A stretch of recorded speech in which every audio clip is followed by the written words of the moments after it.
Bukannya besar ini loh Tuhan. Anakku. Itunya bayinya anakku ini. Itunya bayinya anakku loh Tuhan. Pergilah kau kerja bagus. Kenapa pulang Tuhan? Tolonglah aku Tuhan. Tolong aku Tuhan.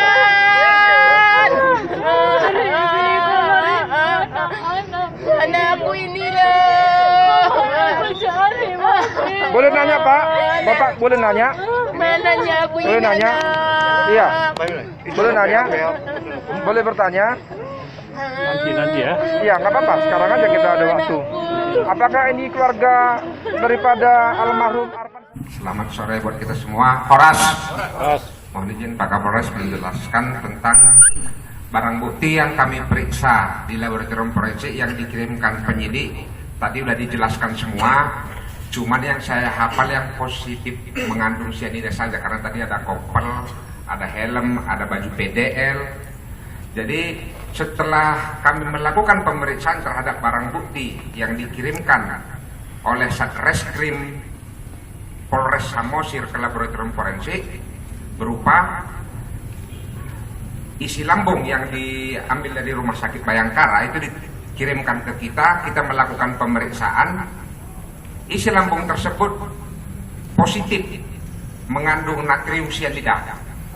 Kemudian yang kedua yang disebutkan Pak Kasat Reskrim tadi, yang benda putih tadi, yang benda putih berupa butiran berwarna putih, itu juga setelah kita lakukan pemeriksaan, itu juga positif NaCN atau natrium cyanida.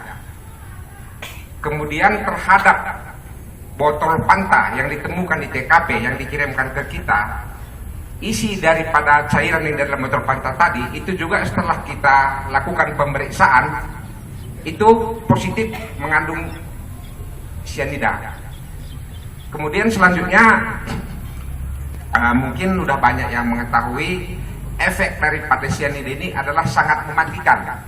Mungkin dulu yang booming mungkin kasus kopi cyanida waktu Mirna di Jakarta beberapa tahun lalu. Jadi ini memang seperti dibilang Pak Dokter tadi, efeknya itu memang tergantung dosis. Tergantung dosis, itu dia dosisnya 0,5 mg per berat badan.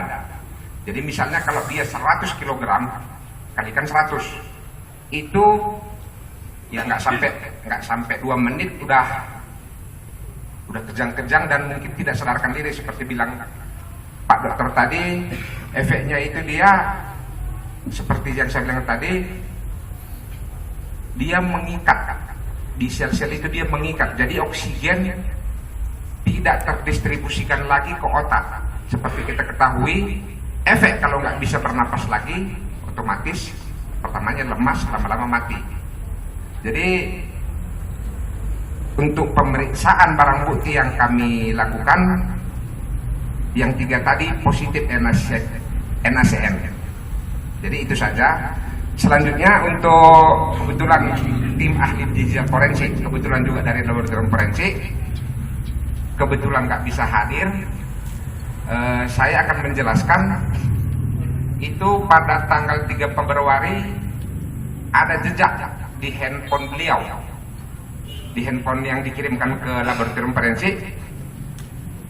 Pada pukul 10.13 itu dijumpai situ berapa lama cyanida dapat membunuh manusia. Ya berarti kemungkinan dia men-searching Google gimana efek dari cyanida ini. Ada juga dicari racun tikus, potas, terus Undang-Undang Nomor 1 1946 Pasal 263 KUHP. Kemudian beliau juga ada membuka, masih ingat juga dia, mungkin kebetulan ini saya nggak tahu agamanya, kebetulan mungkin Kristen, ayat-ayat penyemangat. Ya mungkin sebelum melakukan itu, jadi buka ini semua. Terus pada pukul 05.50 hutang suami meninggal bunuh diri. Itu ada situ riwayatnya. Apa hutang suami kalau bunuh diri, kira-kira begitulah, itu dicari lagi di Google. Selanjutnya pada pukul 18 ayat motivasi lagi di Mazmur ini saya lihat. Kemudian 18:27 ayat penyemangat lagi, karena di Mazmur itu memang alat-alat penyemangat semua. Terus pada terakhirnya 0941 ayat Alkitab tentang bunuh diri. Nah, jadi mungkin dari saya sekian penjelasan. Kebetulan dari hasil searching daripada handphone tersangka ini, itu tidak terangkat dari handphone ini, karena alat kita ini memang ya alatnya memang udah perlu mungkin baru, jadi ini nggak terangkat semua riwayat yang udah dihapus, karena nggak semua handphone memang bisa diangkat. Jadi untuk riwayat pemesanannya di pemeriksaan kami, Pak ya, di pemeriksaan kami tidak menemukan. Yang kami temukan itu tadi searching seperti yang saya jelaskan tadi, hanya itu, Pak.